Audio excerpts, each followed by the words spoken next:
Log in.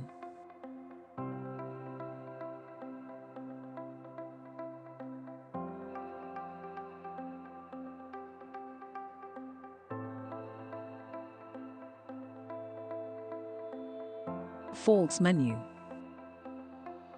The faults are not serviced, so they remain in the list.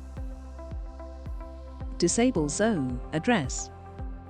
Disable a sequence of zones from Zone 1 to Zone 3. It's possible to re-enable the zones one by one, or all at the same time. Test menu. Put a sequence of zones into test mode. From Zone 5 to Zone 7 in test mode. Log out. When you are logged out, it's possible to view the status regarding faults, disablements, and zones in test mode. It's not possible to make any operational actions when logged out. When there is a fire, the fire alarm page will open, because fire alarm is prioritized higher than the status pages.